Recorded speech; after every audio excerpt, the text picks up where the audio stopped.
Come on in, pull up a chair. The Gaming Gang Dispatch is in the air.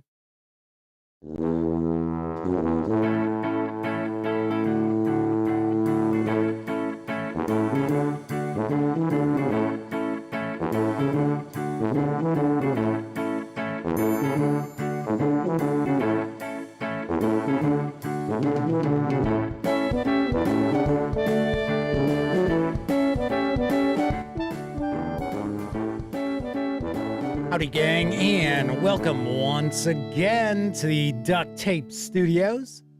I'm Jeff McAleer, your host here at the Gaming Gang Dispatch, brought to you by, obviously enough, thegaminggang.com, of which I happen to be the founder and editor-in-chief.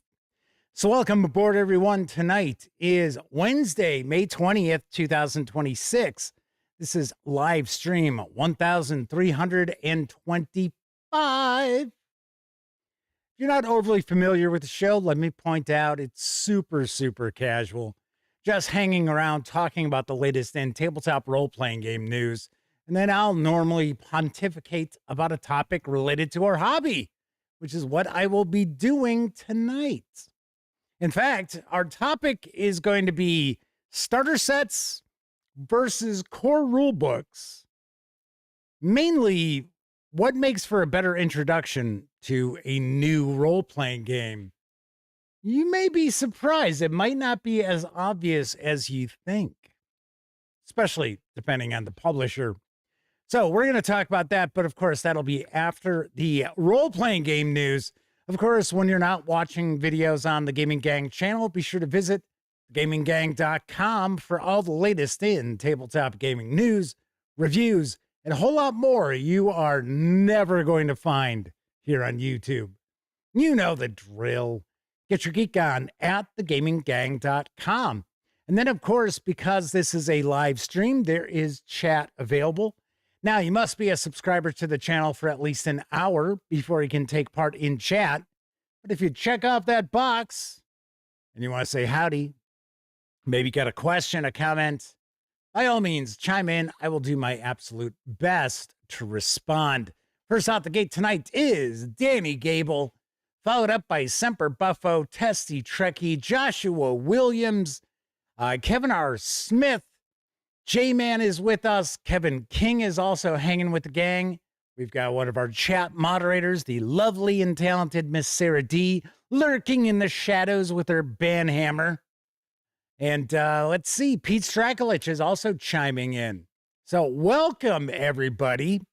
Very nice to see everybody. Oh, Starter Quest is also popping on in.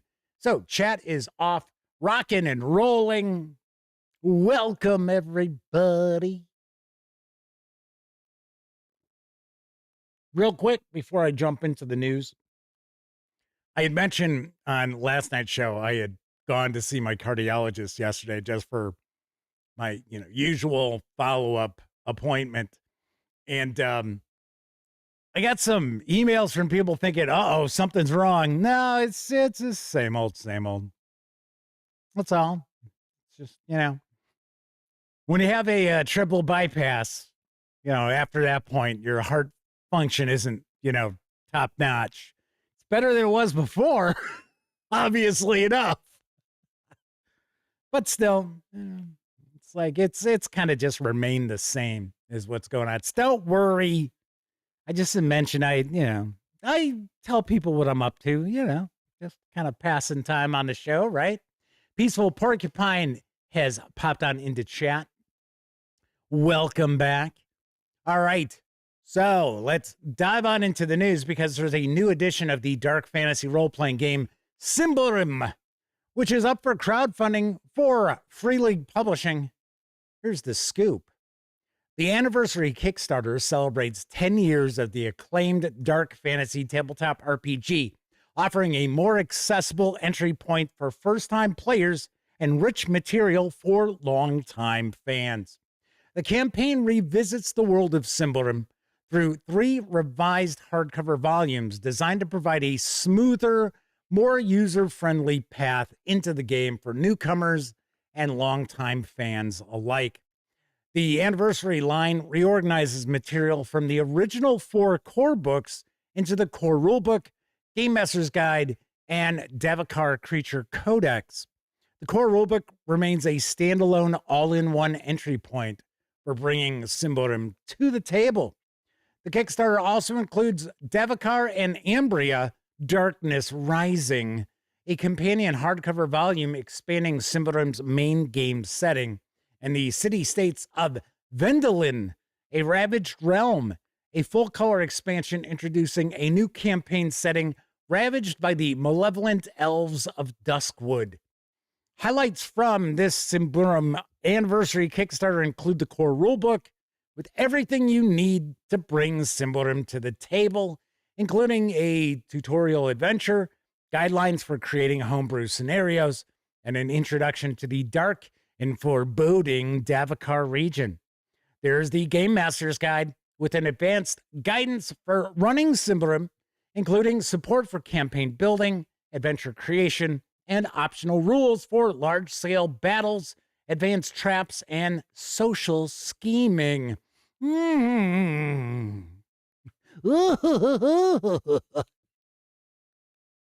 don't know. For some reason, I just thought that was kind of funny. It's like, and social scheming.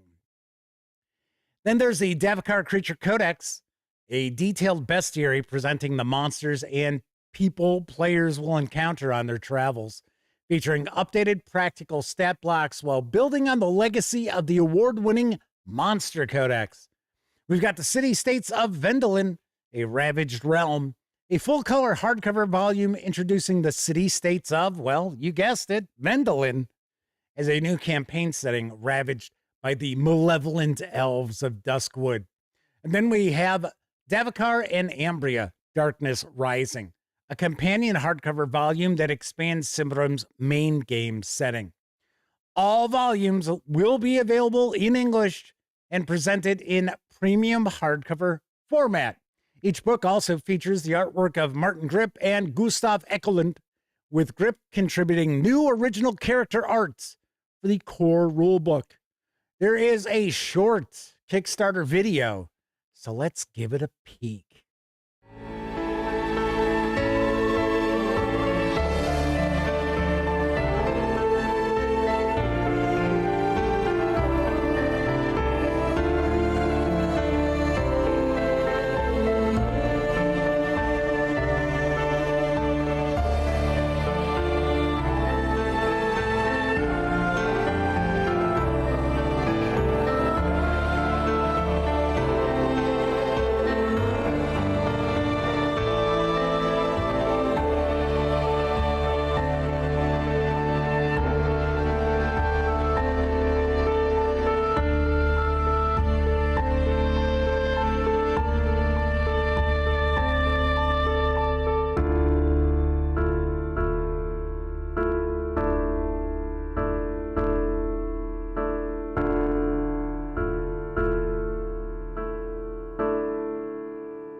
The Symbaroum Kickstarter funded in 18 minutes, and you can reserve copies of all 5 new hardcovers, plus a Game Master screen, as well as the accompanying PDFs, for a pledge of approximately $224. If you want to secure just the PDFs alone, you can do that for a pledge of approximately $85 through June 10th. Expected fulfillment, both physical and digital, is expected in April of next year. Cool. Very nice. I like Symbaroum. I think it is a cool setting. I got to be honest, I think it would probably, well, mechanically it's fine. It's been a while since I actually dug through a Symbaroum release. It's been a few months. And for whatever odd reason, I always say, oh yeah, doesn't that use the year 0 engine? And it's like, no, it's like a D20 system. But funny enough, I think this would work as a dice pool system and kind of fit a little better into, the line of free league publishing games. I I don't think Symbaroum gets as much attention as it deserves. And it's very possible because it's not a role-playing game that was designed in-house. That's a possibility because it was available I believe it's Sweden for quite some time before Free League Publishing released the English language edition. But interesting setting, interesting game itself. It is not just your usual high fantasy or grimdark sort of fantasy. It's very unique. Moving right along, talking about grimdark, Cubicle 7 Games has now begun pre-orders for the Warhammer 40,000 roleplay Imperium Maledictum Adeptus Mechanicus GM's Guide. Say that 5 times fast. Here's the latest. Cast off your weak flesh and accept the glory of the machine god. The Arch Mechanicus Recollections of Rust once more begins its circuitous route through the Macarian sector, a decades-long pilgrimage of rediscovery, checks, and balances. From here, the fabricator generals of the sector's Adeptus Mechanicus rule. They are a cold and calculating triumvirate, spreading their political machinations throughout each system they visit, reasserting their grasp and furthering the quest for knowledge. This is a brand new way to experience Imperium Maledictum. Delve into the Adeptus Mechanicus in its most comprehensive tabletop role-playing game experience yet. The Adeptus Mechanicus guides bring the servants of the Omnissiah to life at your gaming table. The second half of an electrifying 2-book set for Warhammer 40,000 roleplay Imperium Maledictum.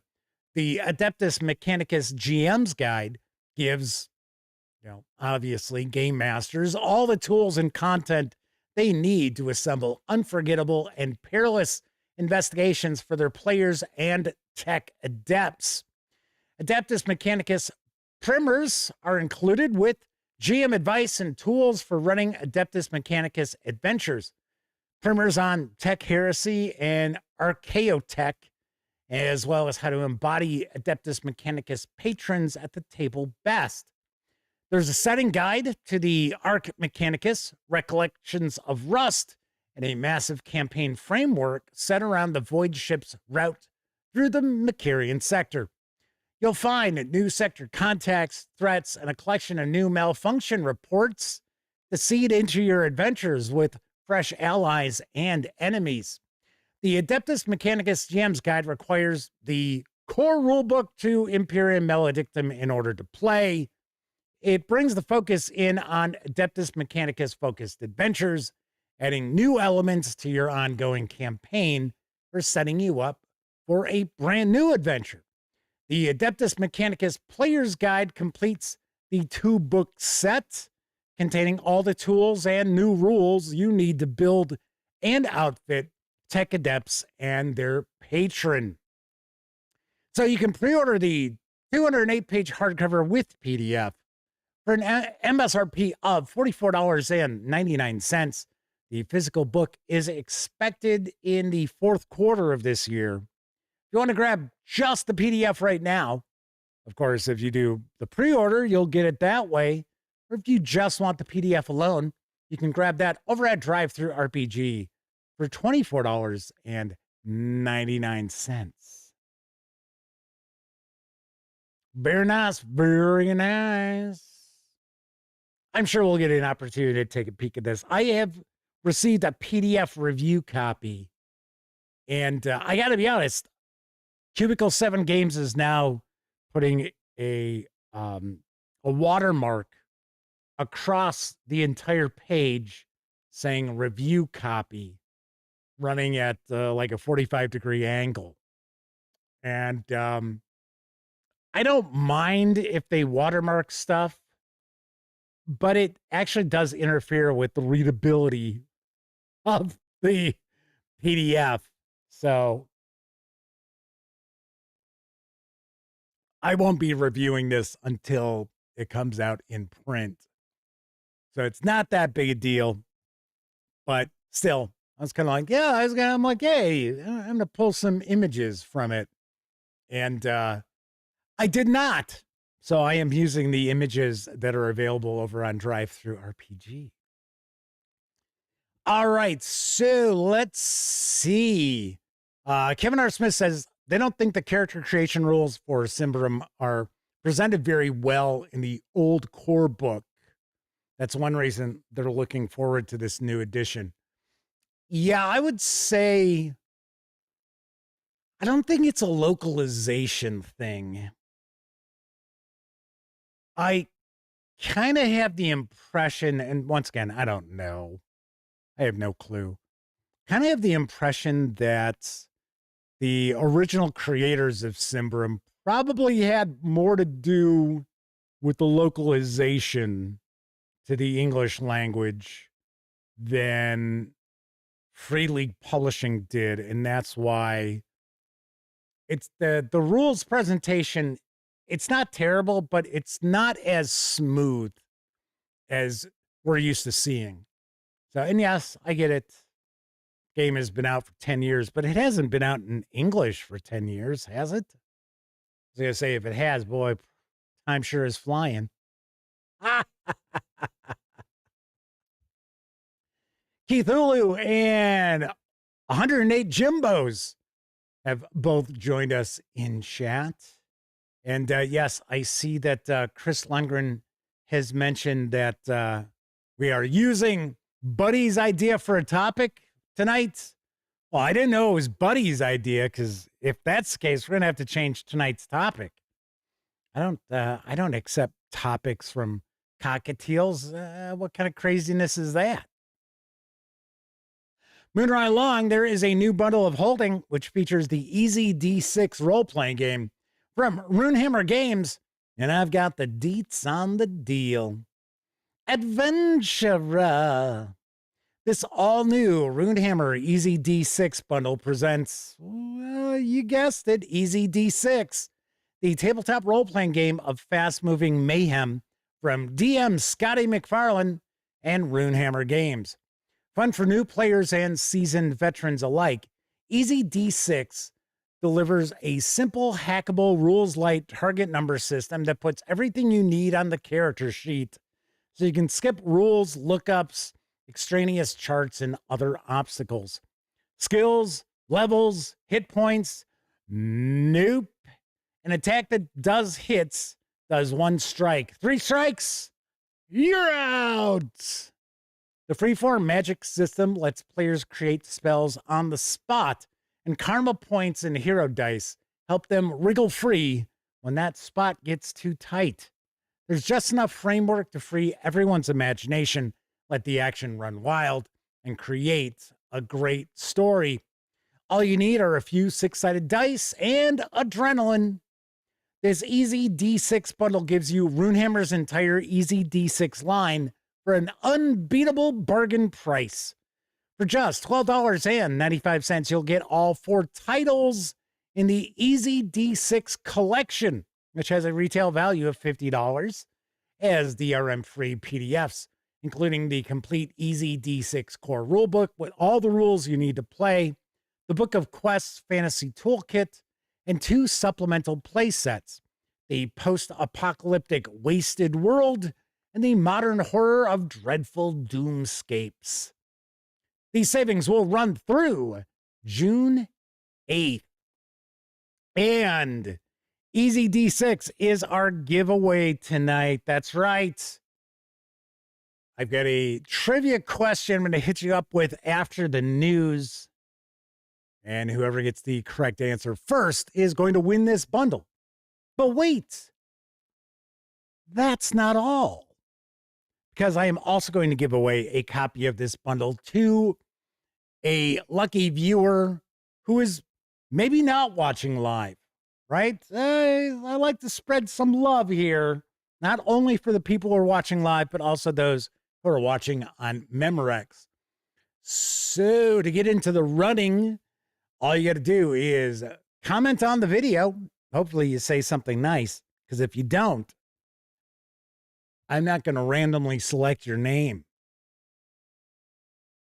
You won't be in the selection process. You're a dumbass, Jeff. Well, yeah, you're the winner. Not. Anyway, so I will reveal the winner of the comment selection tomorrow night. But I have a trivia question for those of you watching live. Stay tuned, and we'll get to that in just a bit. 245 Trioxin is with us in chat tonight as well. Moving right along, next month is going to see the release of a softcover edition of the X-Crawl Classics core rulebook from Goodman Games. Here's what I know. Welcome to X-Crawl, a fantasy world where the most popular sport is extreme dungeon crawling. Professional adventurers pit themselves against manufactured dungeons live streamed via spell phones throughout the North American Empire. Each dungeon is designed by a dungeon judge, or DJ, waka waka waka, who builds arenas filled with horrific monsters, lethal traps, magical hazards, and challenging puzzles that you won't find in your normal dungeon setting. You think dragons are tough? Wait until you're face to face with hang gliding velociraptors, killy putty, zombie dance battles, and goblin go-kart races. X-Crawl teams dream of becoming superstar influencers and living celebrity lifestyles few in the Empire can imagine. They risk life and limb for endorsement deals and corporate sponsorships, slaying foes for fabulous cash prizes. Do you have what it takes to achieve eternal fame? Or will you perish for the entertainment of the masses? X-Crawl is fun, monster slaying, sports car winning, crowd pumping, face on the cereal box dungeon fun. You've never seen dungeon crawling like X-Crawl before. And yes, this is a complete role-playing game of dystopian fantasy. The 394-page softcover is going to carry an MSRP of $29.99. It is going to be available in June. I wouldn't mind taking a peek at this. I have the impression that it is far more comprehensive than Mutant Crawl Classics. And you know, I love Dungeon Crawl Classics. I think Mutant Crawl Classics is a little bit of a letdown. I just don't think there's enough in the core book, essentially, is what I think. This, 394 pages, and here's the big deal. You'll be able to get the soft cover edition of this game for less, quite a bit less, than the PDF. Because the hardcover is $59.99. If you want to get the PDF, it is $41.99. That is not a misprint. That is not a mistake. It is $41.99. Kevin R. Smith also points out Goodman Games isn't the original creator of X-Crawl. You are correct, sir. It is somebody else. But I think this latest edition, I might not be right, but I thought the newest edition is more in line with DCC. Like I said, I might be wrong on that, but I thought that was like the big deal about this new edition that they kickstarted, was that it was going to be more mechanically compatible, I guess I will say. I don't want to say it uses the Dungeon Crawl Classics mechanics, but I thought it was going to be far closer mechanically. Like I said, I could be completely wrong. All right. So, but I thought it was pretty cool that you are finally going to have an opportunity to get on board X-Crawl Classics at a pretty low cost. Just like if you're ever at a convention that Goodman Games is exhibiting at, always go up, take a peek to see if you don't have Dungeon Crawl Classics. Because most of the time, I don't think they do this at every show, but most of the time, like at Gen Con, they will have the soft cover of Dungeon Crawl Classics, which is what, about 400 pages, $10. That's how Elliot picked up his copy when we were at Gen Con 2 years ago, I want to say. He was like, oh, yeah, hey, you really dig this. Yeah, didn't you run that adventure for us? I said, yeah, I ran 2 of them. He's like, yeah, that was pretty cool. And he's like, wait a second. Am I reading that right? The core book is $10? I'm like, yep. He was like, holy shit. And Kevin R. Smith says, oh, yes, the killer coupon. Actually, funny enough, when he picked it up, there wasn't even a coupon. It just said $10. That was like, look at that. I already have that. I wouldn't mind having the Dungeon Crawl Classics rulebook in hardcover. But you know what? That softcover has held up. Surprising, to be honest, because it's, just glued binding. Anyway, Kevin R. Smith says how they picked up their softcover, they got to go to Gen Con like 3 years ago. There you go.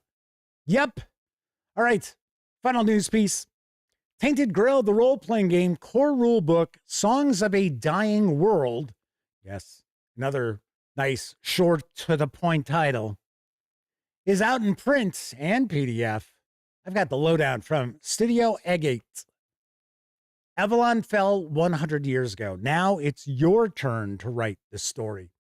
Tainted Grail, TTRPG, Song of a Dying World, introduces you to a ruthless, melancholic universe inspired by Arthurian legends as well as Celtic culture and folklore. Play as one of the last survivors of humanity after a terrible cataclysm. Learn to survive and face the dangers of the mysterious land of Avalon, the weirdness, and the colossal fore-dwellers.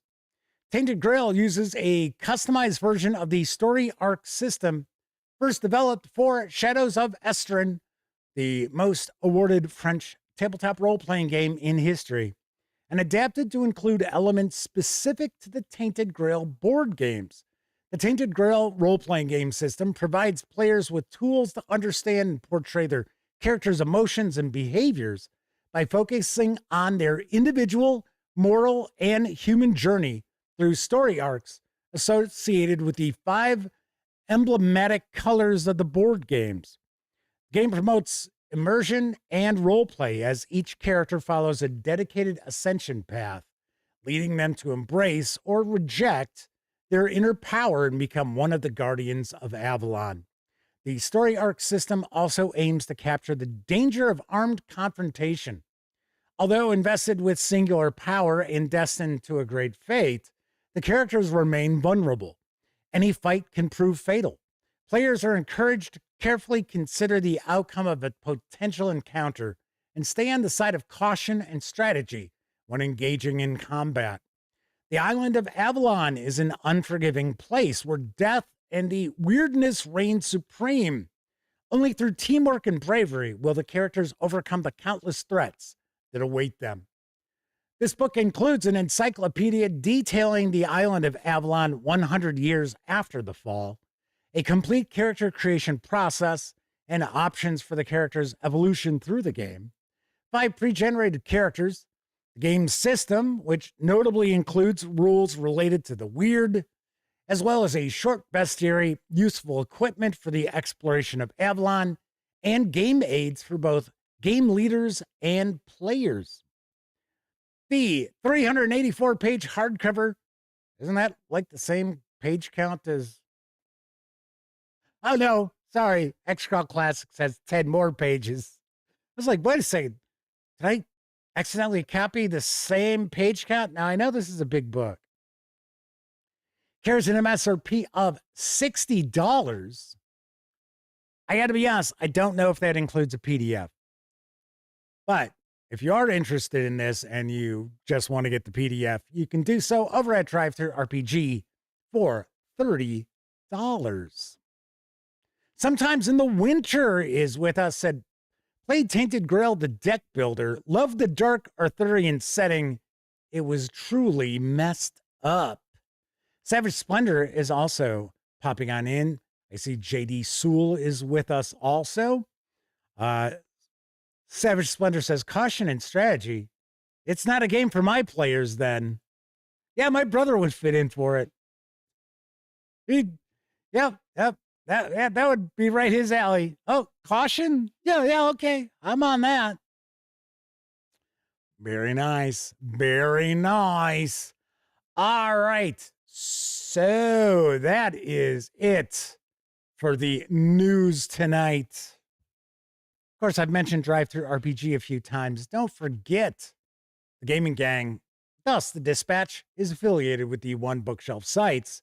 So if you're going to go visit Drive-Thru-RPG, Dungeon Masters Guild, Storyteller's Vault, Wargame Vault, any of those numerous One Bookshelf sites, please stop by thegaminggang.com first. Click on one of our banners.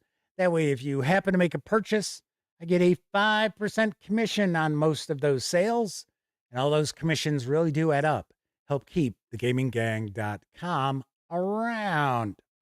Also, if you like the video, by all means, please give it a quick thumbs up.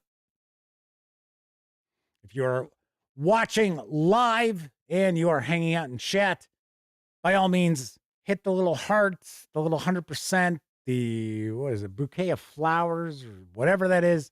Show a little engagement. And if you are watching on a mobile device and you have some hype points, feel free to sprinkle some hype points on the video as well. It's all appreciated. Should also mention, if you happen to dig the outlet, there are a couple of other ways for you to support the Gaming Gang. First, you can make a one-time donation by way of PayPal. Hell, you can buy me a 2-liter bottle of soda.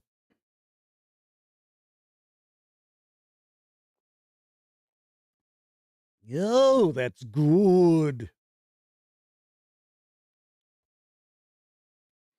You can also become a member of our Patreon. And during all the live shows, I always like to give a tip of the cap and a thank you to our monthly Patreon members. So thank you very kindly to Ben Oldthwaite, Caval, Kevin R. Smith, Talzek, Peaceful Porcupine, Sean O'Donnell, Herman Lutman, Gustavo Cavalho, Kevin King, Game Cat, RPG Munch, Tier 2 DM, Far Adrift, Pete Strakulich, The Tabletop Scholar, Dan Webb, Tessie Trekkie, Agile Monk, The Madman, and Flint Fireforge. It is vastly appreciated. Of course, you can find links to all of this in our show notes. And also down in those show notes, you'll find an invite link to our Discord server. It's absolutely free to sign up. So be sure to hang with the gang over on Discord. Yay. So tonight's topic is going to be starter sets versus core rule books, and what I feel is probably a better introduction to a new role-playing game. And as I mentioned in the open, if you tuned in a little bit late, you might be kind of surprised by what I think. Then again, maybe you won't be. I don't know. But that is going to be our topic. We're going to get into that in just a few moments. I do have a trivia question for you. And that trivia question is, what is the largest practical effect vehicle built for a Hollywood film? First person with the correct answer is going to win that Easy D6 bundle. And hopefully we'll have an answer very shortly, because in the meantime, it's time for a brief intermission. It's intermission time, folks. Time out for a delicious snack in our sparkling refreshment building. Every item a fresh, appetizing taste treat. Hey, Mom. Yes, you. Why fuss and fret about dinner? Why not have it right here? Yes, this drive-in offers everyone in the family a real picnic treat for dinner. We've got delicious sandwiches with all the trimmings and your other dinner favorites, plus whatever you want to drink, hot or cold. Come early before the show starts, or eat while you're being entertained, or at intermission time. So why fuss? Give your family a tasty dinner at this drive-in. A smile can wake the sun up to what your world could be. And with every brand new moment, you're alive, you're feeling free. Make this day a celebration. Come and taste the Pepsi way. Life is what it should be when you have a Pepsi day. Come on, come on, come on and taste the Pepsi way. Come on, come on, come on and have a Pepsi day. Wrap a thirsty smile around it, raise a Pepsi up and down it. Come on and have a Pepsi day. Come on and make this day a celebration. Come on and join the Pepsi generation. Come on, come on, come on, come on. Have a Pepsi day. How about a cup of Wilkins coffee? No, let me have brand X. Okay. Ooh, that's smart.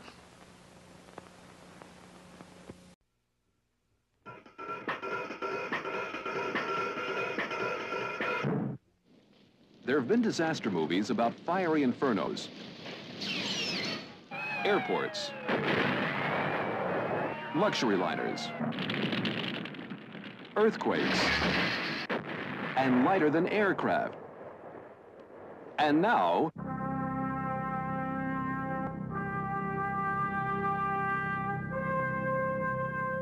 the big bus.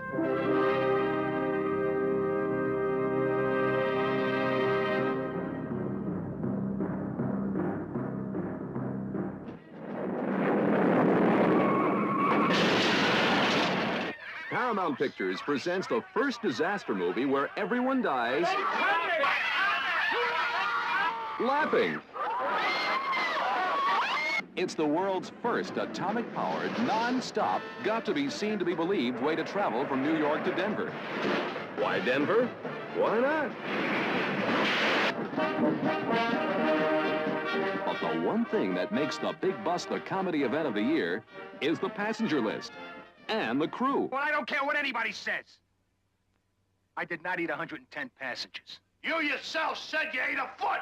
You eat one lousy foot, they call you a cannibal. Before we get started, Dan, there's something I gotta tell you. I got something wacky in my middle ear. I can't keep off the shoulders. I gotta get my confidence back. If I can just drive down Tell me, Father, why don't we worship a steam engine? Because we can see a steam engine. Oh, I don't buy that. But we can also see God. Not as good as a steam engine.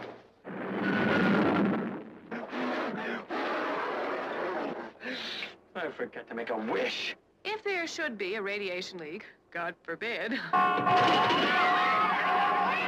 We can't live without each other. We never should have gotten a divorce. How long you divorced? 6 hours. Give it a chance! I was the only one who had the courage to put an IUD in a rabbit. I've only got 6 months to live. Oh, stop wasting time. Hop in.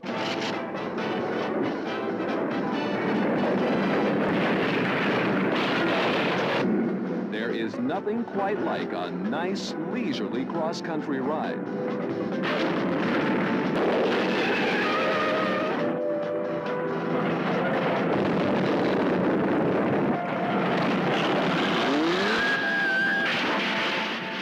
Hi, welcome aboard to the big bus.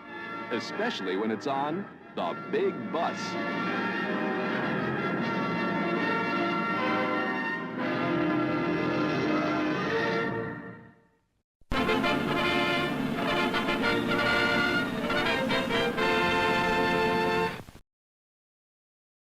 So yes, there you have your answer. And I see that Chris Lundgren busted out the Google foo and copied and pasted the exact AI answer.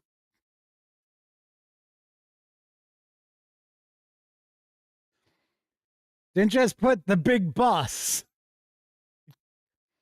copied the AI answer and pasted it. Hey, that makes him the winner. Makes him the winner. Winner, winner, chicken dinner. All right, Chris, you know how it works. Shoot me an email to jeffmcaleer at thegaminggang.com, and I will make sure that you get your bundle. I remember seeing that movie on TV. And I gotta say, it was probably late 70s. Because it's not a movie that's actually, kind of fluttered around much. Like Airplane. I mean, people be like, oh man, they still show Airplane on cable. Big bust? No. So here's what I would recommend you do if you're kind of curious about this movie, because there is a scene that I still remember all this time later. And it's like the bus driver bar, and a bar fight breaks out. So go on YouTube, look for the Big Bus. I think it's bartender bar, or I should say bus driver bar or bus driver bar fight, something like that. Should be able to find it. If you find that scene to be funny, then I recommend you check the movie out, because I think you can watch it on YouTube. I think it's on YouTube for you to, don't have to pay.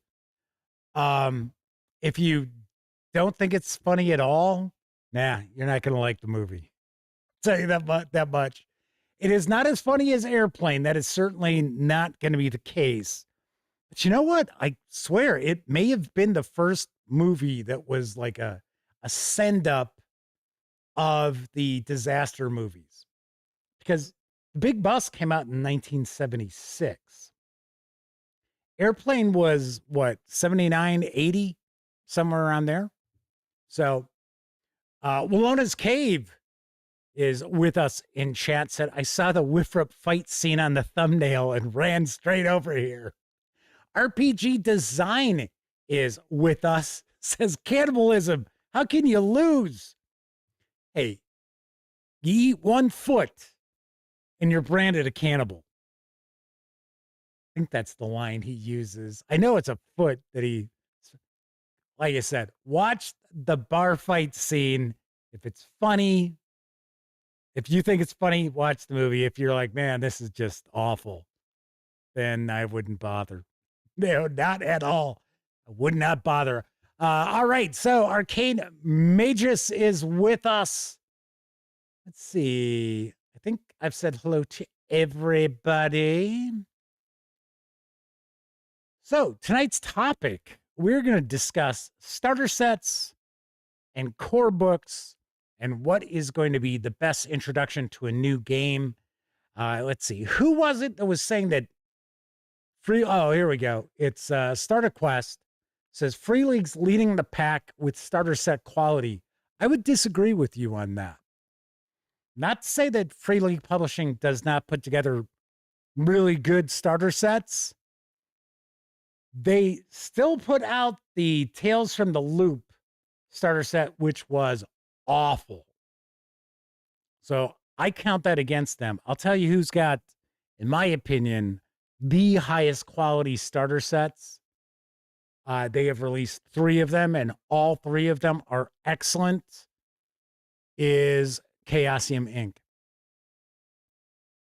Call of Cthulhu, RuneQuest, and Pendragon, all excellent starter sets. Free League Publishing, most of their starter sets, yes, also very, very nicely done.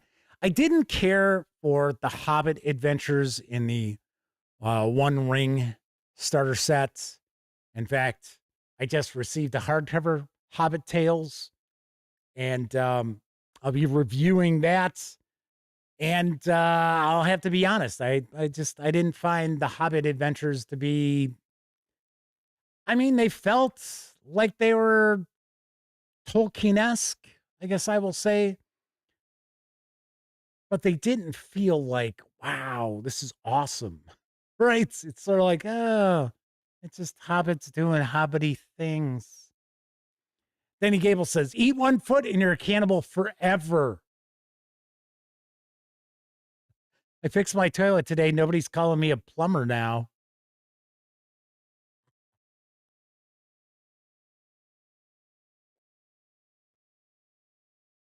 Yes, and as Starter Quest says, oh yeah, format of including a solo play example as first contact with the game is really great from Chaosium. It is also something else that has been incorporated in other starter sets as well. Chris Lundgren's talking about the Shiver blockbuster starter set from Parable Games. I reviewed Shiver.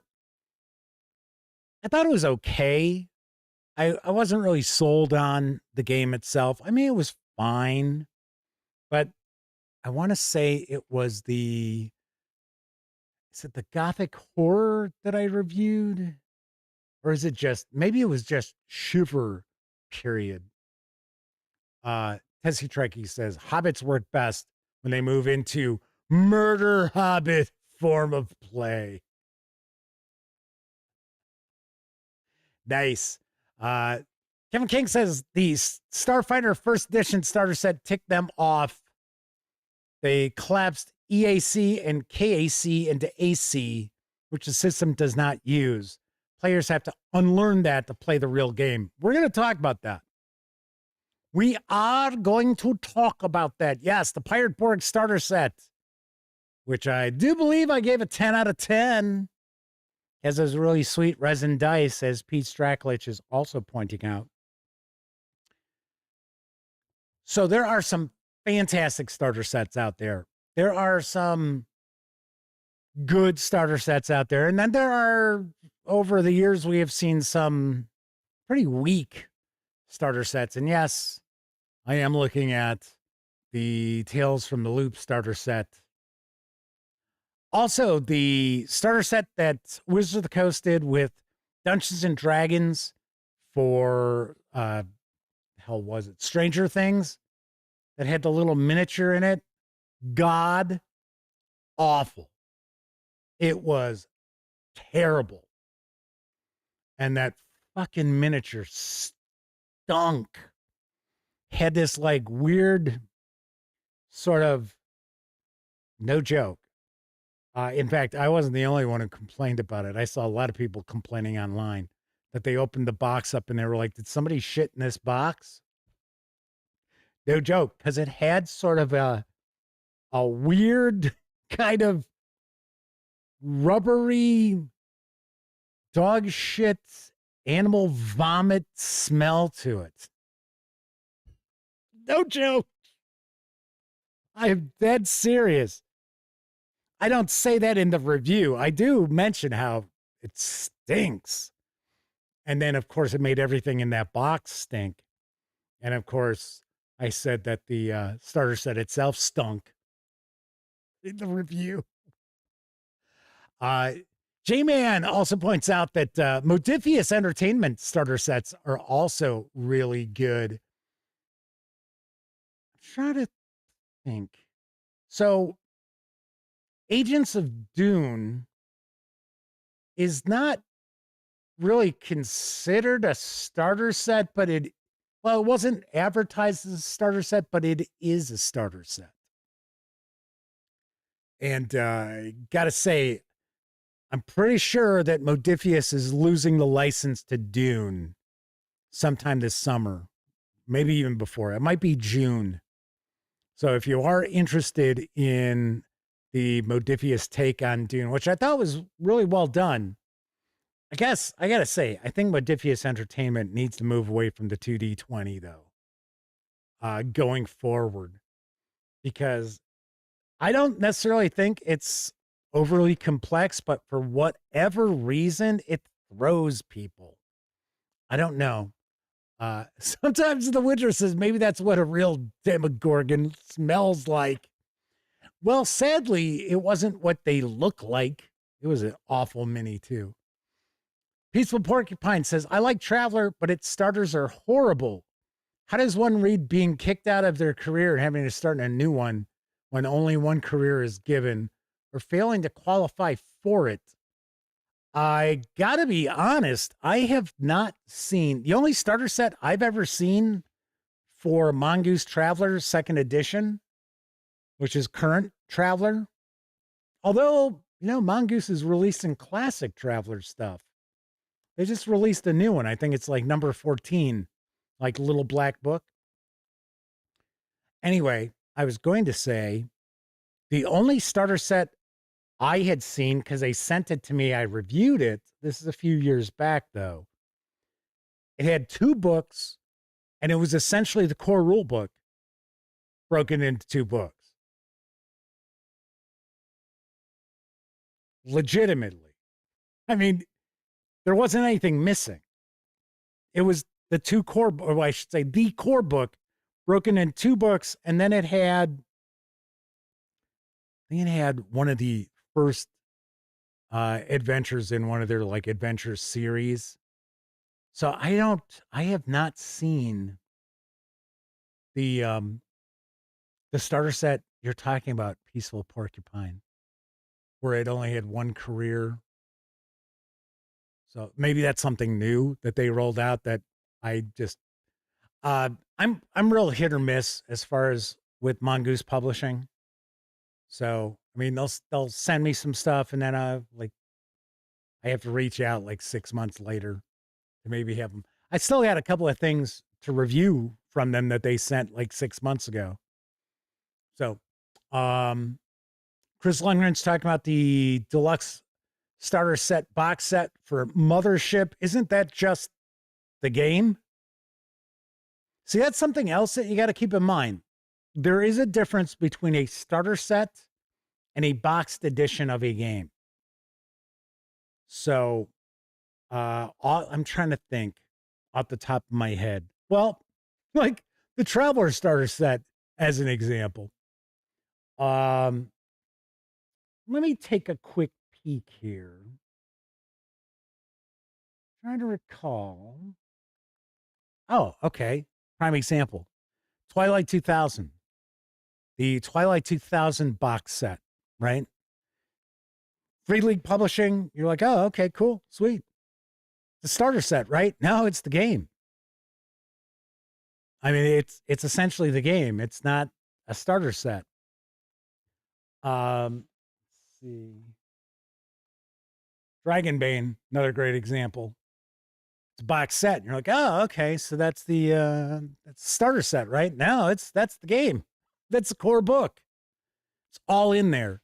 So yes, so there is a bit of a difference due to box sets and starter sets.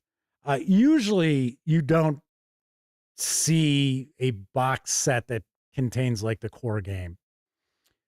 So let's discuss a little bit some specifics about starter sets. And here's really, to be very honest with you, here is the complete answer to the starter set versus core rulebook. Which is a better fit? My answer is it's going to depend on the publisher and the game. Easy enough. So if it's Chaosium Inc. role-playing game, hell yeah, baby, jump on in, grab one of those starter sets. And one of the reasons why is because you're going to get everything you need to play. You're not going to get some slimmed down, streamlined rule experience. They are the rules to the game. You might not necessarily get all the rules, especially like, excuse me, especially like character creation. You're not going to get those sorts of rules. That's normally not included in a starter set.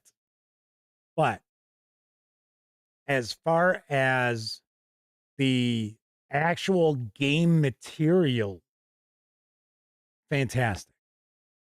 So sometimes starter sets, you'll pick them up and you get, prime example is the D&D 2024 starter set. My review up until the point I got to the adventures, the booklets that were in there, prior to getting to that point, that was like a 10 out of 10. It was that good. Presentation-wise, all the extra goodies, all the cards, the kind of like character class boards you got, just to onboard people into a game. Really, really nicely done. And then I got into the booklets, especially when I got to the I think it's 2, if I remember right, adventure booklets. I was like, what? I was like, this is a modernization of Keep on the Borderlands? In my opinion, it had like maybe 3 sessions of gameplay. If even that, because the reality is, I think most groups could have gotten through the wilderness aspects and the keep aspects in a single session, I should say, and then probably gotten through the Caves of Chaos 1, maybe 2, because each of the adventures and stuff like that were mainly like the wilderness stuff was just a set piece. It was like, oh, here's an encounter. And that was it. So yeah. So my answer to do you go core book or core books? So that's something else that you might take into account, right? But do you go that direction or do you go starter set? And the answer to that really is depends on the game, depends on the publisher. Some publishers like Chaosium Inc., Cubicle 7 Games, Free League Publishing, they have reputations for putting together very extensive starter sets. They're going to keep you playing for a good amount of time. Like the Call of Cthulhu starter set has the solo adventure. So not only does the keeper play the solo adventure, you're supposed to give that solo adventure to all of your players so that they can kind of learn the mechanics of the game. Then you've also got 3 adventures in the adventure booklet, and one of them is more one shot. The other 2 are probably 2 sessions in length or so. But it's certainly not like, oh, well, here's, a 2-hour adventure for you. Let's see. So, gosh, I am not even going to attempt to pronounce this name. I'm just going to say MK. Says, getting the dice is pretty rough still and expensive.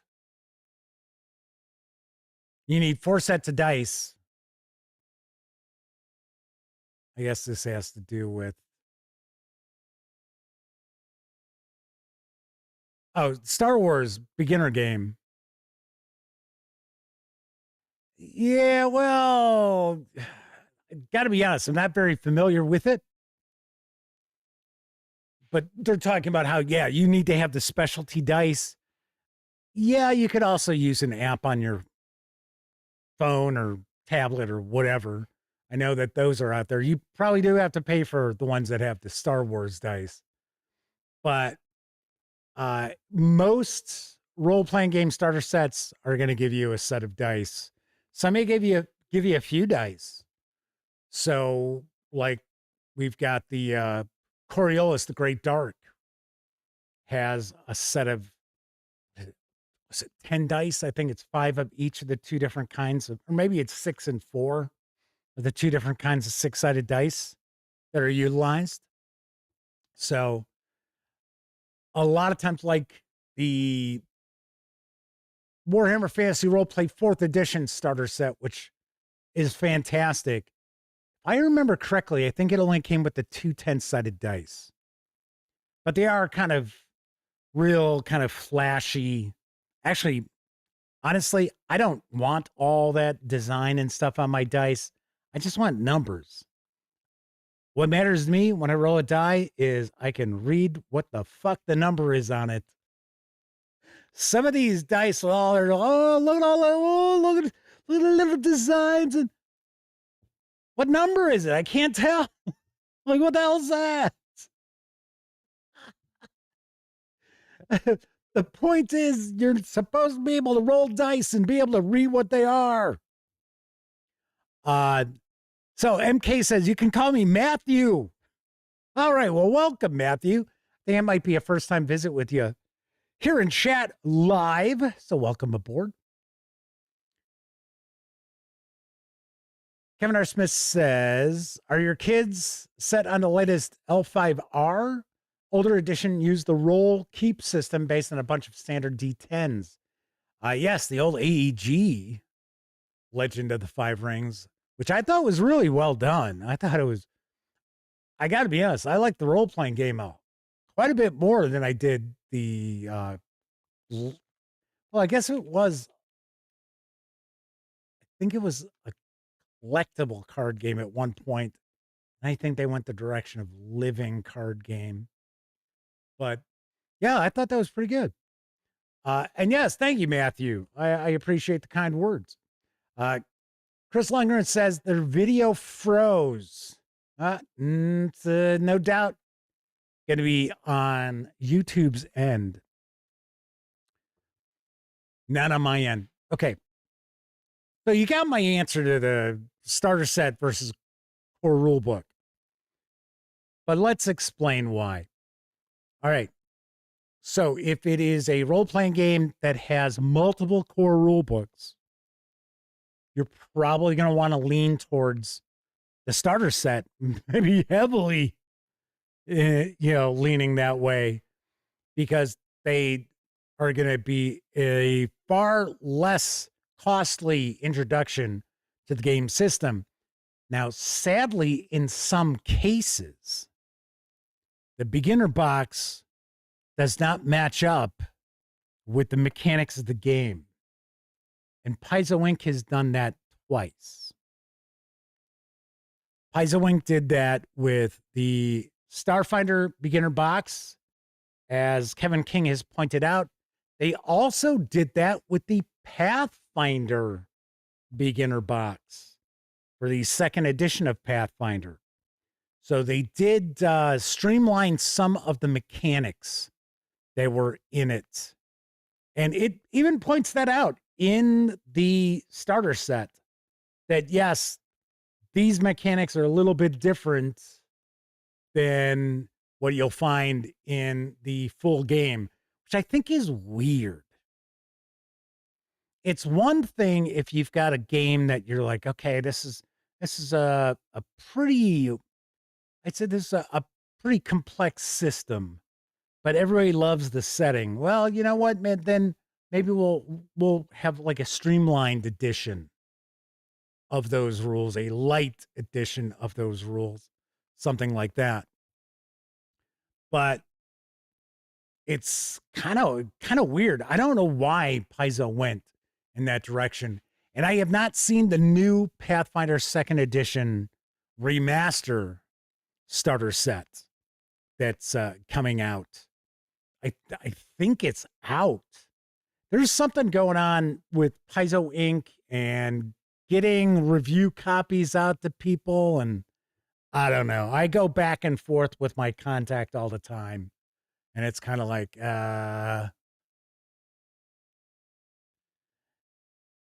you say you want coverage from us, but I don't know if you really do want coverage from the gaming gang. I don't know. I've mentioned this person in the past. I'm not going to go into it again. But yeah, I don't think I'm their bag of tricks. Let's see. Matthew says, Free League and Chaosium, best starter sets. Yes, they are excellent. And once again, got to throw Cubicle 7 games in there as well. So we do have situations where sometimes mechanically they don't match up. But it's not horrible, at least with the Pathfinder 2nd edition. And as far as like virtual tabletops, Pathfinder, and I haven't seen any Starfinder stuff yet, but Pathfinder is really, really well done for virtual tabletops. Stray Kismet is joining us tonight. Welcome aboard. J-Man says they want to stop reverse engineering of the rules. Matthew says, I always tell my players, here's the rule that doesn't exist in Pathfinder 2nd edition. Some are even more difficult than the real rules. So if you've got a game where it's like, okay, so if I pick up the core books, I'm laying out like $160 plus tax, shipping if you have to have it shipped. Or I can pick up a starter set, see if both the players and myself as a game master are going to dig it, and maybe it's only going to cost me $50 or $40. That, of course, would definitely be the way to go. If it's a company that you already know does really good work on starter sets, I would always say, you know what?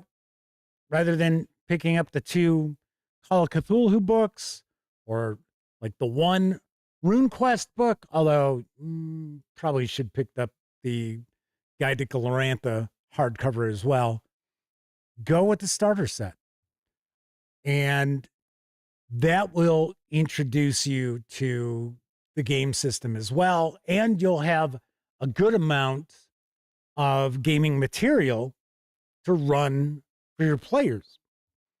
So in a situation like that, I'm going to point you towards the starter set, where I kind of think it's more of a big toss-up is if it's a role-playing game that has a single core book and it's from a publisher that has not released starter sets in the past for their games, and maybe this is the first time they're going to do a starter set, I would probably be leaning maybe more towards picking up the core rule book.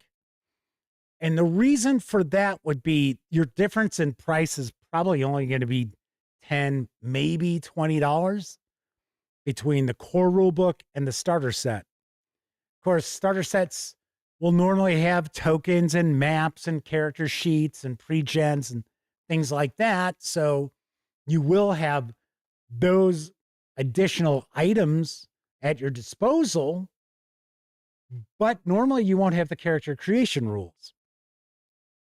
And a lot of times with a starter set, you might get 4 to 6 pre-generated characters. I always like to see 6 or more pre-gens, because if you got a group of 4 people, that at least leaves a little bit of leeway on what character that each person has to take on. Or if it's only 4, then it's like, well, sorry, it's the only character left. You're stuck with them.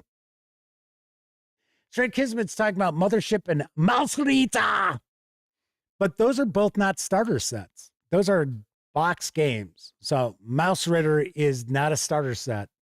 That is Mouse Ritter. So big difference. Chris Langren's asking, any OSR products with a starter set? Well, we are going to see one from Old School Essentials, I believe. Isn't that supposed to be this summer? I don't know if it's crowdfunding this summer or if it's arriving this summer. So there is that. Swords and Wizardry used to have a box set, but it wasn't a starter set. It was a box set.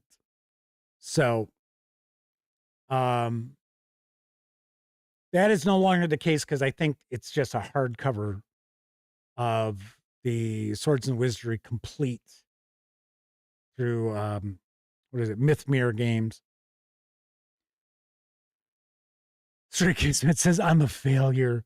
No, I'm just pointing it out. We had mentioned this a little earlier before you had popped into chat, where, you know, there are some box sets that you might think happens to be a starter set, right? So the like game nights, the Pathfinder release, the box set, Dawn of the Frogs, is that what it? I know it's something of the frogs. People think that's a starter set. It is not. It is like an adventure box designed for kind of like a one shot, maybe 2 sessions, kind of as an introduction to Pathfinder 2nd edition remaster. But it is not really in depth at all. Same thing. They've got a second one that's coming out. It's going to be another game night. The Murder in Metal City Starfinder box set is a deluxe adventure. It's not truly a starter set. And once again, a lot of people think, oh, yeah, it's the new Starfinder 2nd edition starter set. It's like, no. It's not. It is kind of an introductory adventure that kind of walks the game master through the process of running an adventure, but it's not a starter set. So we've got those as well. So that's something else you got to keep in mind. If it doesn't say it's a starter set, it probably is not a starter set. But as I mentioned previously, there have been some games that have come out, like Agents of Dune, where it doesn't say it's a starter set, but essentially you can start running Dune Adventures in the Imperium simply with that box set. So it's like, okay. Alien role-playing game starter set. I gotta say, I like the original better than the Evolved. Isn't it Evolved Edition? Isn't that the new name for Alien, the role-playing game? The Evolved Edition. I didn't think there was enough to the adventure. I thought it was a bit on the weaker side. And of course, something else that you can keep in mind, by all means, check out reviews of the starter sets. And if you're visiting an outlet that you feel is trustworthy, then go with what they say about the starter set. I share lots of reviews of starter sets. And I shouldn't say try. I shoot straight with you. I try to be diplomatic because, sometimes there's some things where I kind of scratching my head over. And I don't necessarily say, well, this sucks. This part sucks. I'm a little more diplomatic than that, but I do shoot straight.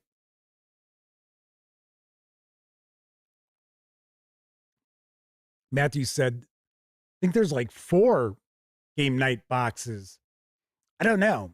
I don't know. I thought there's 2 that were revealed. One's already out. I think the other one's coming out like next month or July. Kevin King says Numenera first edition starter set was cheaply made, which surprised them, given Monte Cook Games' usual output, and it was disappointing. I did not see that. I didn't have an opportunity to take a peek at that. Let's see. Chris Langren says, what's my very first starter set? First starter set I reviewed is probably Call of Cthulhu starter set. I think it might be. I think that might be it. Driver 1775 is with us, says Dune 2D20 is an amazing game. We should have gotten more attention. Yeah, we were just talking about that. Kevin King is also pointing out they're worried they're about to lose the license for Dune. Yeah, like I said, I think that's going to be the case. And I think that's why we had the Humble Bundle where you could get the physical items. It wasn't everything, but there was quite a bit. And I remember after a week or so, I went back. So I think I was going to just like remind people that that deal was out there because it was a smoking deal over on Fanatical. And I went, I looked, and it was Fanatical or Humble Bundle, one of the two. And I went and looked, and it was like, oh, sorry. They only had like one of the books left. That was all that was left that you could get. So I was like, yeah. Strike Kismet said, I was thinking of getting a Gooey Cube box set. Which would you get first? Okay. This is probably a little bit of a different discussion for another time, but I think we've kind of covered the bases with everything. I'll tell you what, as an example, real quick, I'm going to show you what's inside the RuneQuest starter set.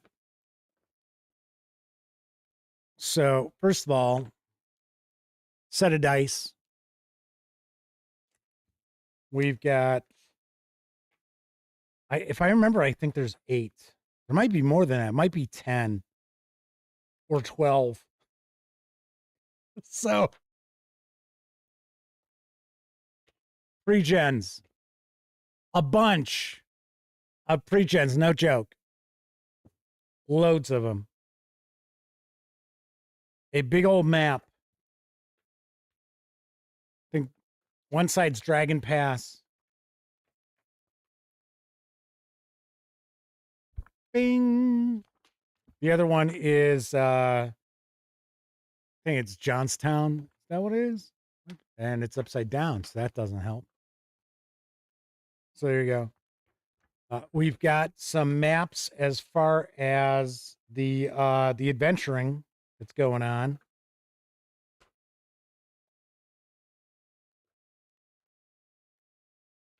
Some player aid sheets. We actually got some blank character sheets here.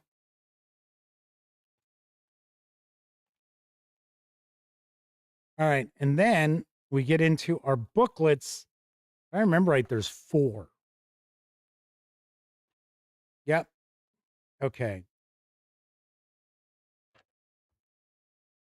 So book 1, rules, right?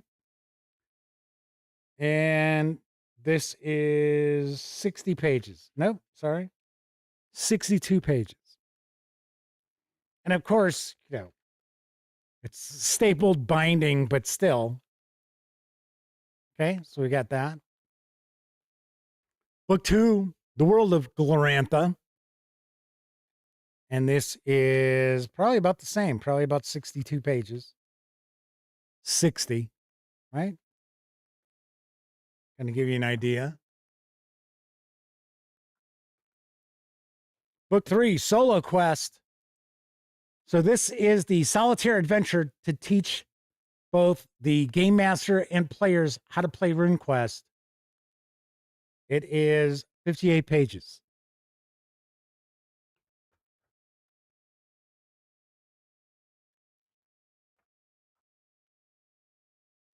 And then we have the Adventures book.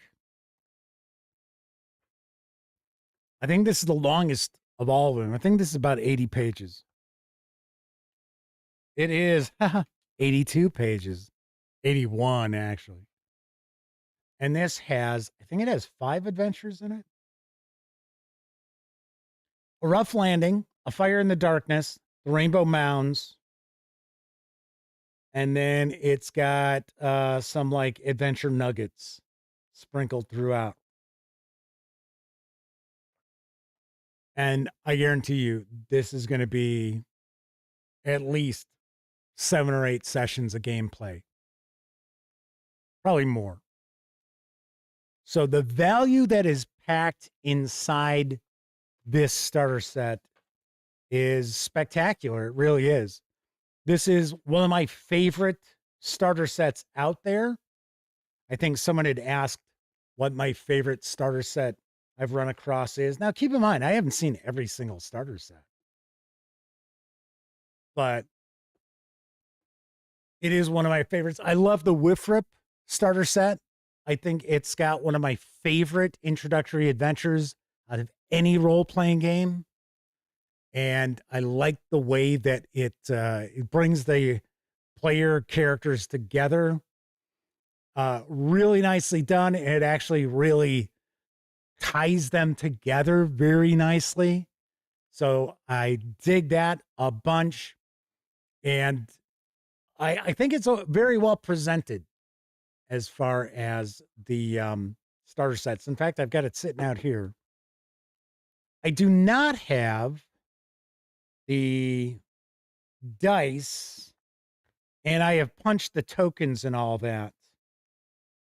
So I also have some photocopies of character sheets. But this has the Guide to Ubersreich, as well as the adventure book.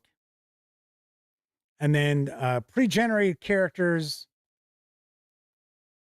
We've got some reference sheets. We got some maps. So nicely done there. Got some tokens. Kind of give you an example of some of the handouts. I like the Cubicle 7 Games pre-gen character sheets. They do the same thing with the ones from the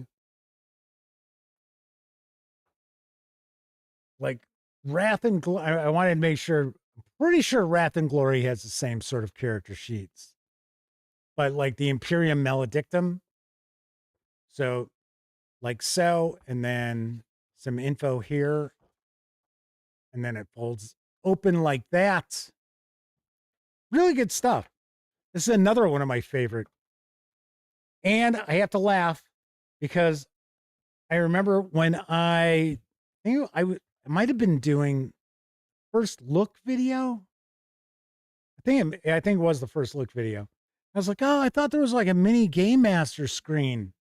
Like, well, where the hell is it? What's going on here? The box top and box bottom. Okay. So yeah, I just want to share those. But yeah, I would say if it was like a there can be only one sort of battle royale of starter sets, I think the RuneQuest starter set would come out on top. It's got a lot of heft to it. There is no empty space in this. And when this came out, I can't tell you if it's still the same MSRP, $29.99. If you have any interest in RuneQuest, this is a must-own. And if you don't care for the setting or the system, you're out $30. I mean, you spend more than that taking a loved one to the movies to see, 2 hours of shit. Like, really? Thought this was a Star Wars movie, man. I didn't think it was a Star Wars television episode. Yeah, I'm hearing bad things about Mandalorian and Grogu. Man, what's going on? Star Wars isn't very good anymore. Star Trek's pretty bad. Doctor Who, nobody even knows if Doctor Who's coming back for a while. I don't know.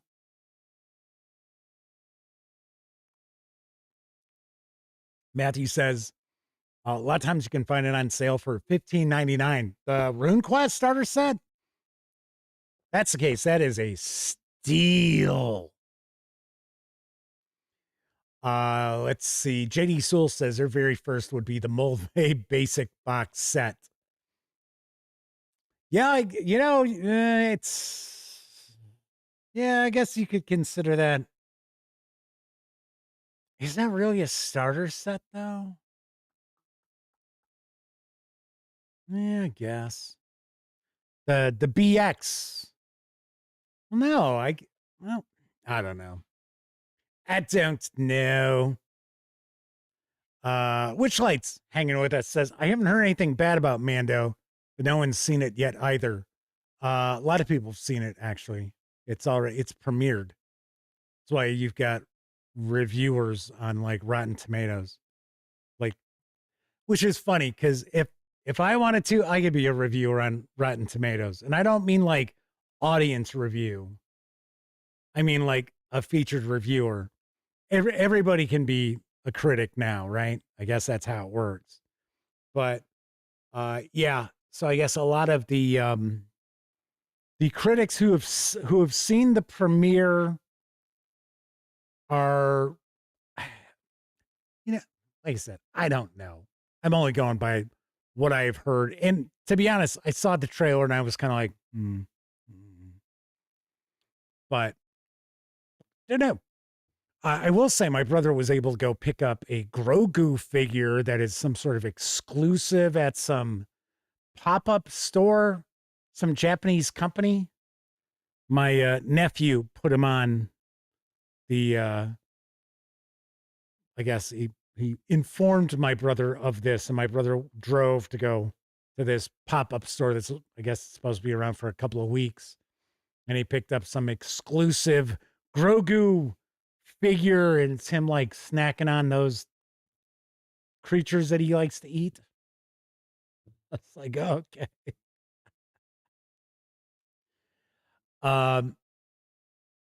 Matthew said their game master managed to drag Pendragon's starter set on 18 sessions. Yeah, see, that's one of the things that I had mentioned about Chaosium Inc. You will get a lot of gaming content in those starter sets. Call Cthulhu, RuneQuest, Pendragon. So, Witchlight says they're going to let me know after they see it tomorrow. I hope you enjoy it. I really do. Sadly, I don't know. Okay, so here was the question Stray Kismet asked about the GUI Cube box set. And which should you get first? So here's something I'm going to point out. So you may recall we had an opportunity. I shared first looks back when I was doing the live unboxings and that. So we got to take a peek at it, got to see what's inside. The 4 of them I had received. I do want to make sure that you are quite aware of the design philosophy, I guess I will say, of GUI Cube and their adventures. So, and their box sets, I should say.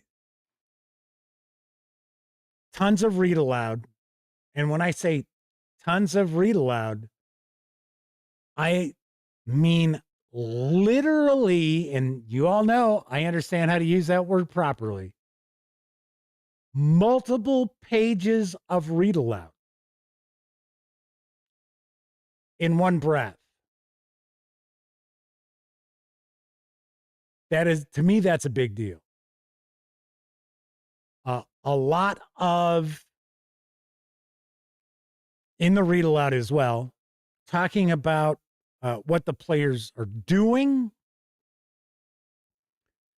what they're feeling, and in kind of like the intro to the box sets,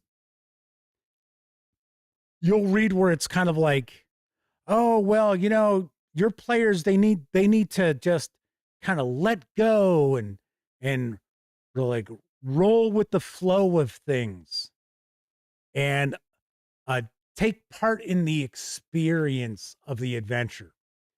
So not a hell of a lot of player agency from what I had seen. That's why I haven't reviewed any of the box sets. And the reason why I haven't reviewed the box sets is because they would get pretty lackluster review scores. Because those like key things are like diametrically opposed to how I run role-playing games or how I believe role-playing games should be. You know, if I wanted to take part in a visual novel, then I'll go buy a visual novel. If I want to play a role-playing game, and I mean a tabletop role-playing game where it should be like anything goes, that's what I want to play. I don't want the game master to sit there and spend a half hour read aloud to me that now I have to pay attention to. Because I don't know, maybe there's an important clue here. And then they're going to tell me, oh, well, you know, and your character did this and they felt this and they feel really bad. What are you talking about? That's my character. Why are you telling me what my character feels? Unless it's cold or wet or tired, exhausted, I don't want to hear how my character feels. I decide how my character feels. So, I just didn't care for him, and it was funny because I bust them out. I thought, okay, well, maybe it's just this one here because it's kind of like the beginning of a campaign. I think it's one of their earlier releases. Maybe things change. They didn't. They didn't change. That's why they've got the box set that they worked with Luke Gygax on, which I would have, before I started digging into the box sets that I received very kindly from the fine folks over at GUI Cube. Before I started delving into those, I was like, man, I would really like to check that out. It's supposed to be kind of an old school sort of thing. And then I was delving into these box sets and I was like, no, if that's how that's going to be presented, what is it? The Geisengax, something like that. Tower of Geisengax. I was like, if that's how it's going to be, I'm like, no. And I think that is how GUI Cube releases are, because what was the owner's name? Was it Alfonso Gu or something like that? I think that's legitimately their name. That is how they like to run role-playing games. And I guess, you know, maybe there are a lot of people out there who, yeah, they're cool with that. I'm not. As a game master, I want to let my player characters control the action, even in Call of Cthulhu, where you've got to stick to some linear progression. Otherwise, it's not going to be spooky, you know? Even in those cases, I really do my best to not be like, oh, well, then this happens to you and you feel this. And even the sanity. Somebody, you know, has a bout of temporary insanity or something like that. I asked them, okay, so this is what you're seeing. This is what you understand. And, you know, your sanity has been shaken. So I tell them that they have to do something, you know, that's kind of off the wall or whatever, and let them come up with it. And if they can't figure something out, then I'll float out a few ideas. Ravenclaw is with us. Said, I got the first GUI Cube at a con a while back. Not impressed. Elphinius Goo, Cthulhu points out. Stray Kismet says, I feel the same way when it comes to agency.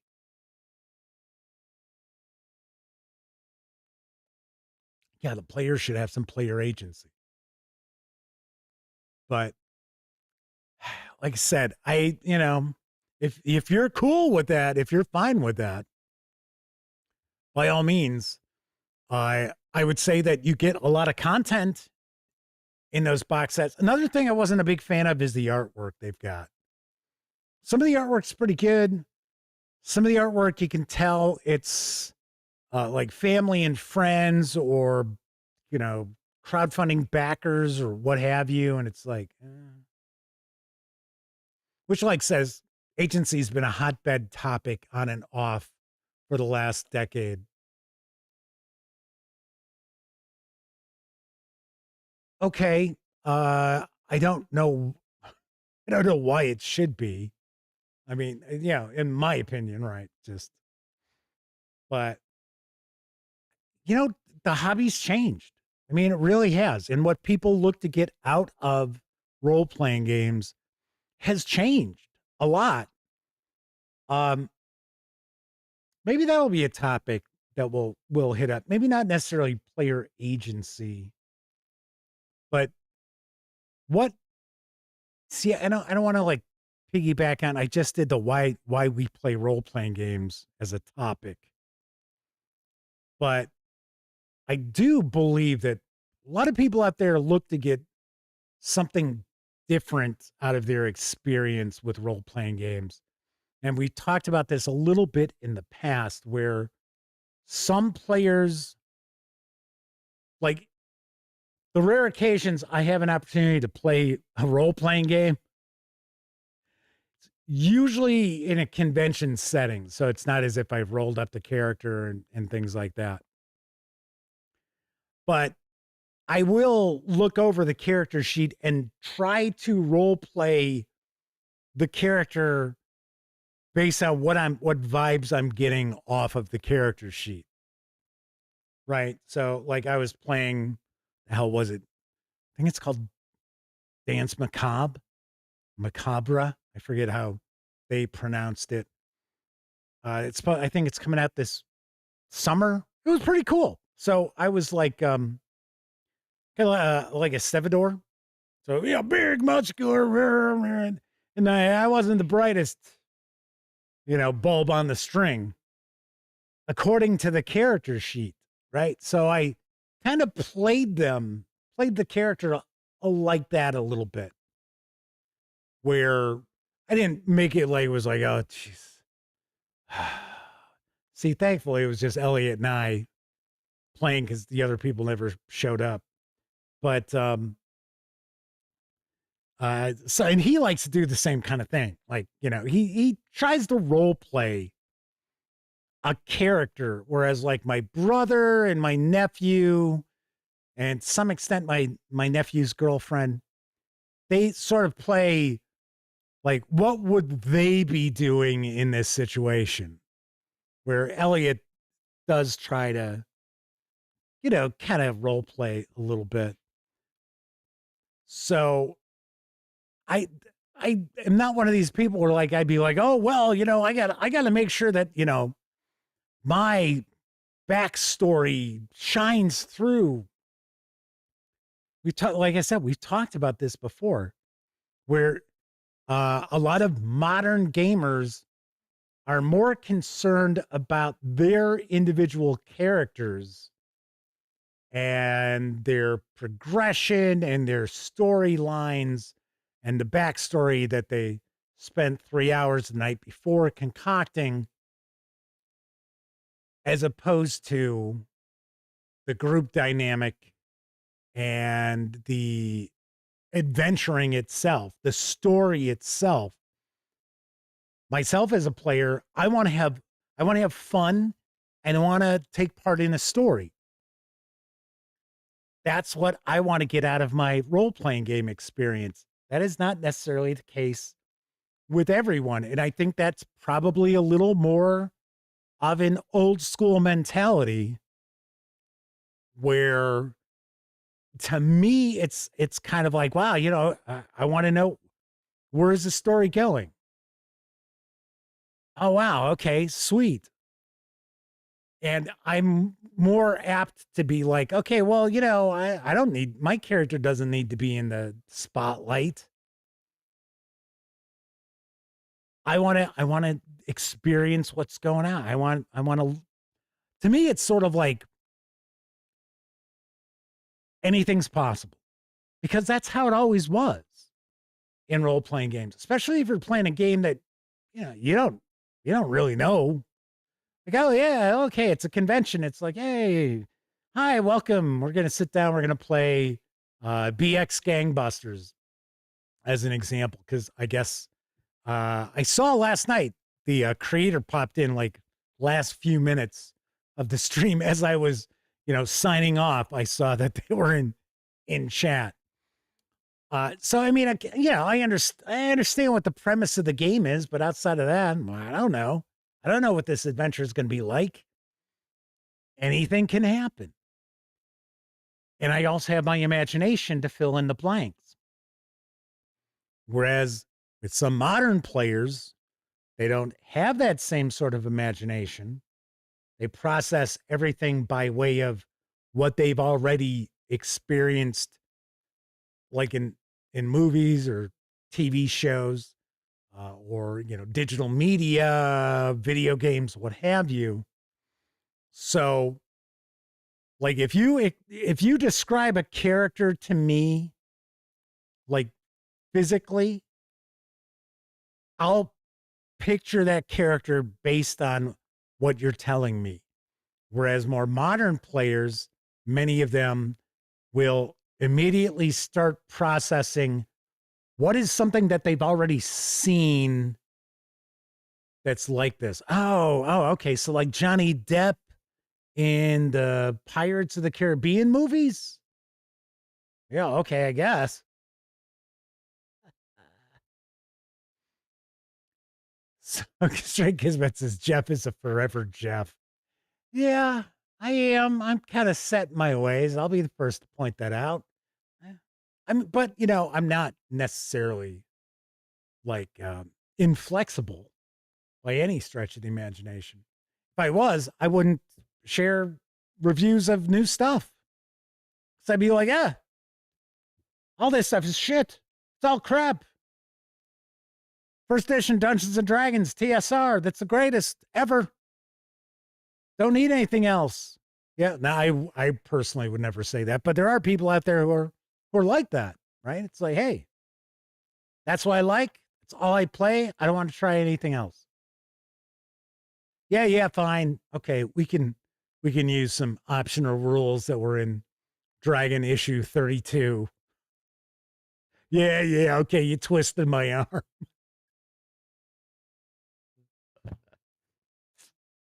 Yeah, all righty. So to sum up our topic that we had earlier, when it comes to starter sets versus core rule books, I think you should really lean into the starter sets if it is a role-playing game that has multiple core books that you really do need in order to play or run that specific role-playing game.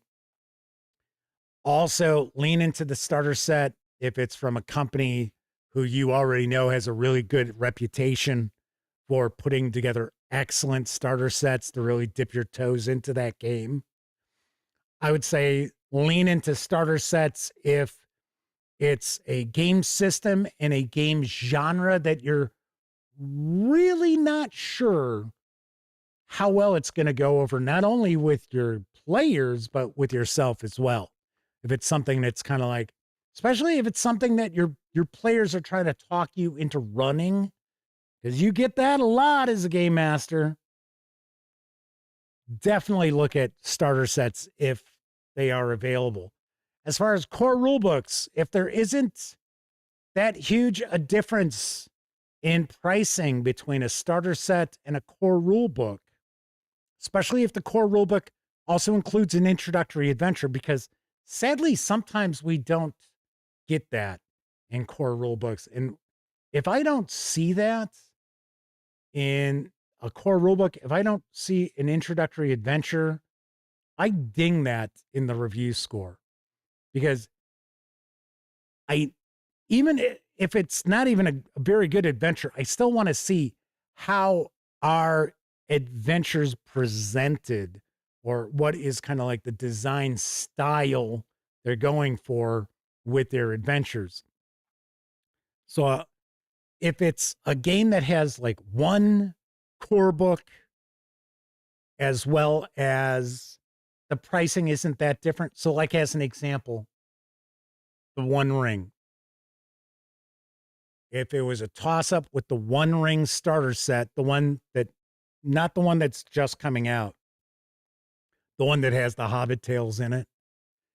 If it's a toss-up between that and the core book for the One Ring, I would probably steer you to the core book itself, especially since I'm not all that keen on. I mean, the Hobbit adventures are fine, but there is no opportunity to play anything other than a Hobbit in those. So, but I would say go with core books. If the pricing is very similar, if it's just there's one core book and that's the whole game, might want to go in that direction as well.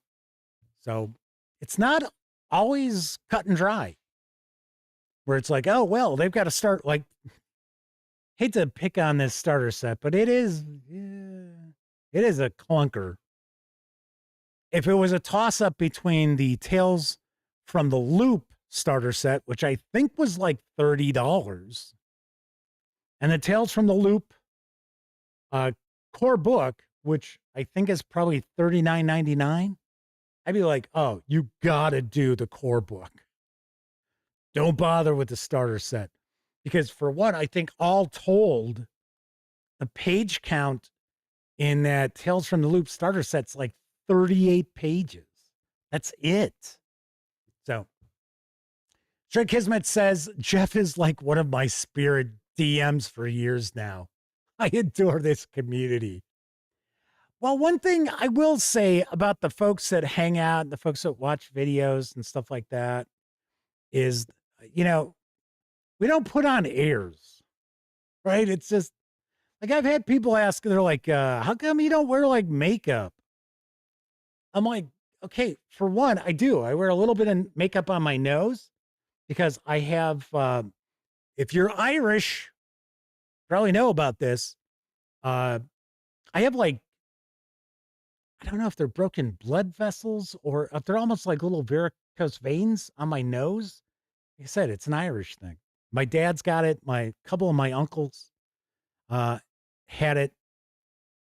So I guess it's a, genetic thing. I almost said generic thing. It's a generic thing. So I do put a little bit of makeup on my nose. But the rest, no. It's like, I'm 58 years old. I'm not going to sit there like getting ready. I'm not going to sit there with like toilet paper around my collar as I'm like powdering my face.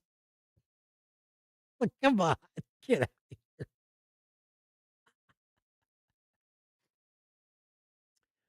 All right, we're going to wrap up chat and then I am going to wrap up the show.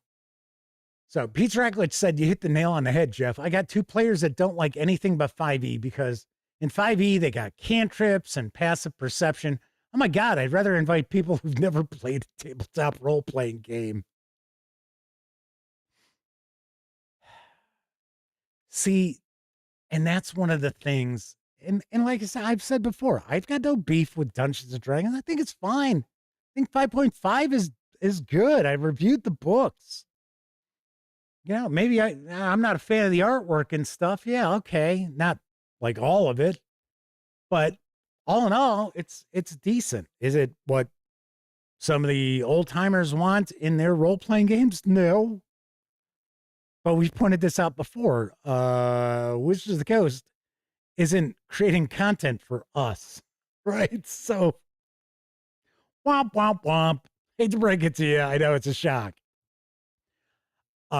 But I think one of the things about like an OSR game or even a rules light game that has going for it over the Pathfinder second editions and the Dungeons and Dragons out there is that there are no true answers on the character sheet.